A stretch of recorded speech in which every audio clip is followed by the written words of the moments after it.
Dr. Carson just referenced the single most important job of the president, the command, the control, and the care of our nuclear forces. And he mentioned the triad. The B-52s are older than I am. The missiles are old. The submarines are aging out. It's an executive order. It's a commander-in-chief decision. What's your priority among our nuclear triad?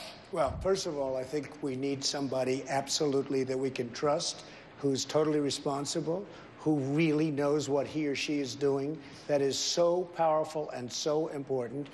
And one of the things that I'm frankly most proud of is that in 2003, 2004, I was totally against going into Iraq because you're going to destabilize the Middle East. I called it very strongly, and it was very important.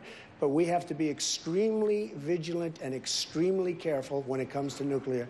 Nuclear changes the whole ballgame. Frankly, I would have said, get out of Syria, get out. If we didn't have the power of weaponry today, the power is so massive that we can't just leave areas that 50 years ago or 75 years ago, we wouldn't care. It was hand-to-hand combat. The biggest problem this world has today is not President Obama with global warming, which is inconceivable. This is what he's saying. The biggest problem we have today is nuclear proliferation, and having some maniac, having some madman go out and get a nuclear weapon. That's, in my opinion, that is the single biggest problem that our country faces. Of the three legs of the triad, though, do you have a priority? Because I want to go to Senator Rubio after that. I think for me, nuclear is just the power, the devastation is very important to me.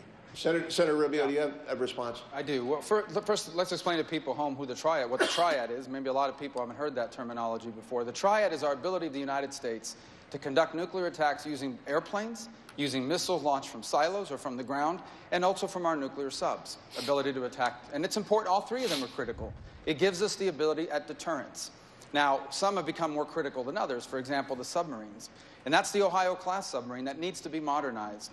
The air component also needs to be modernized. The B-52, as someone earlier pointed out, is an outdated model that was flown by the grandparents of people that are flying it now. And we need a serious modernization program as well on our silo-launched missiles. All three are critical for the defense. Thank you, Senator Rubio. Some of you on this stage have questioned whether your opponents have the temperament, the right temperament, to be in control of the nuclear codes. Dana, you have a question on this.